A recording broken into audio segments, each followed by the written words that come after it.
Assalamualaikum warahmatullahi wabarakatuh. Pada video kali ini saya akan membahas materi pada pelajaran informatika yang pertama, yaitu tentang berpikir komputasional. Dalam materi ini diharapkan siswa mampu memahami strategi algoritmik standar sebagai penerapan berpikir komputasional pada berbagai bidang untuk menghasilkan beberapa solusi dari persoalan dengan data diskrit bervolume besar. Berikut peta konsep materi dalam berpikir komputasional. Yang pertama yaitu proposisi, yang kedua negasi atau ingkaran, konjungsi, disjungsi, implikasi, dan inferensi. Yang ketiga deduktif, induktif, dan abduktif. Yang keempat bilangan desimal, biner, dan heksadesimal. Dan yang terakhir yaitu tentang pemecahan masalah atau problem solving. Sebelum ke materi, di sini saya akan menggambarkan dulu apa itu berpikir komputasional. Jadi berpikir komputasional itu merupakan suatu metode untuk menuntaskan persoalan menggunakan penerapan teknik ilmu komputer atau informatika. Berpikir komputasional dilakukan dengan batasan proses komputasi yang dieksekusi oleh manusia ataupun mesin. Metode dan model komputasional memberikan kemudahan bagi kita untuk memecahkan masalah dan mendesain sistem yang tidak bisa kita kerjakan sendiri. Jadi berpikir komputasional itu mencakup pemecahan masalah, mendesain sistem. Jadi di sistem ini misalnya ingin membuat sistem pengambil keputusan yang tidak bisa kita kerjakan sendiri, itu bisa berkolaborasi dengan orang lain atau dalam satu tim untuk mendesain sistem dalam pengambilan keputusan dan memahami perilaku manusia dengan merancang konsep berbasis teknologi komputer. Selanjutnya, karakteristik berpikir komputasional. Yang pertama itu berdasarkan konsep. Jadi informatika tidak hanya belajar tentang bagaimana cara menulis kode program, tapi juga diperlukan pemahaman untuk berpikir pada beberapa tingkat abstraksi. Kemudian yang kedua, kemampuan dasar, yaitu kemampuan yang harus dimiliki setiap orang di era milenial. Yang ketiga, perlunya berpikir komputasional itu agar masalah dapat dipecahkan tanpa harus berpikir sebagaimana komputer. Kemudian yang keempat, memadukan pemikiran matematis dan pemikiran teknik.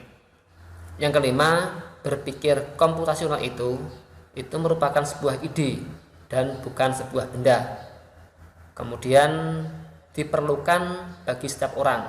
Jadi setiap orang itu sangat memerlukan untuk memecahkan masalah itu menggunakan cara berpikir secara komputasional. Dan yang ketujuh, menantang secara keilmuan dan dapat dipahami atau diselesaikan secara saintifik. Yang kedelapan, informatika dapat dikuasai oleh orang yang memiliki kemampuan komputasional. Nah, sekarang langsung ke materi, yaitu tentang proposisi. Jadi materi pertama dalam berpikir komputasional itu yaitu meliputi proposisi. Apa itu proposisi? Jadi proposisi itu merupakan sebuah pernyataan yang menggambarkan keadaan benar atau salah dalam bentuk sebuah kalimat. Istilah proposisi biasanya digunakan dalam analisis logika, di mana keadaan dan peristiwa secara umum melibatkan seseorang atau orang yang dirujuk dalam kalimat. Kebenaran sebuah proposisi berkorespondensi dengan fakta. Sebuah proposisi yang salah itu tidak berkorespondensi dengan fakta. Korespondensi itu artinya adalah aktivitas pengutaraan maksud dengan menggunakan komunikasi secara tertulis. Jadi dalam mengutarakan maksud itu secara tertulis harus disertai dengan fakta, sehingga sebuah proposisi itu memiliki kebenaran. Selanjutnya kalimat-kalimat proposisi.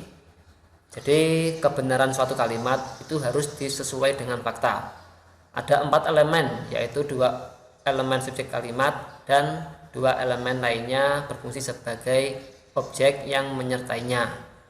Keempat elemen tersebut yaitu konsep sebagai subjek, konsep sebagai predikat, kemudian ada kopula dan kuantifier. Kopula itu adalah kata kerja atau verba penghubung antara subjek dengan komplement-komplement dalam sebuah frasa atau kalimat. Contoh adalah merupakan, ialah, yaitu, dan lain-lain.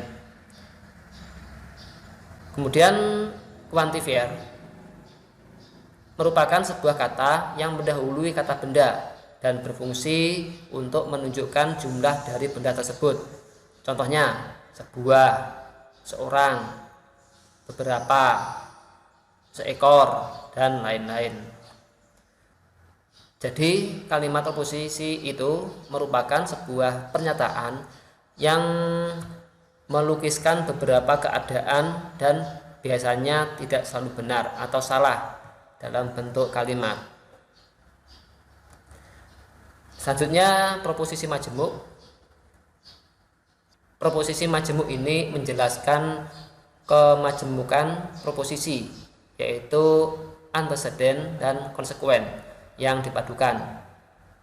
Anteseden sering disebut dengan premis dan konsekuen itu disebut dengan kesimpulan. Proposisi majemuk terdiri atas 1 subjek dan 2 predikat, atau bisa juga terdiri atas 2 proposisi tunggal. Nah, berikut contoh proposisi majemuk. Bayam merupakan tanaman sayuran sekaligus obat alami penurun darah tinggi.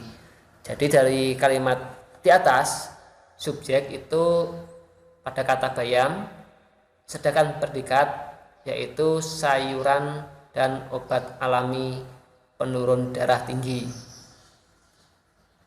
Sedangkan kata penghubungnya yaitu merupakan. Nah, kemudian pada kalimat anteseden, kuda adalah kendaraan para ksatria di zaman kerajaan dan kuda merupakan simbol kejayaan. Nah, jadi dari anteseden ini jika dibentuk ke dalam konsekuen, kuda adalah kendaraan para ksatria di zaman kerajaan dan simbol kejayaan. Jadi itu pada materi pertama, yaitu tentang proposisi. Kemudian untuk materi berikutnya tentang negasi atau ingkaran, konjungsi, disjungsi, dan implikasi, ini akan saya jelaskan di video berikutnya. Terima kasih, selamat belajar. Wassalamualaikum warahmatullahi wabarakatuh.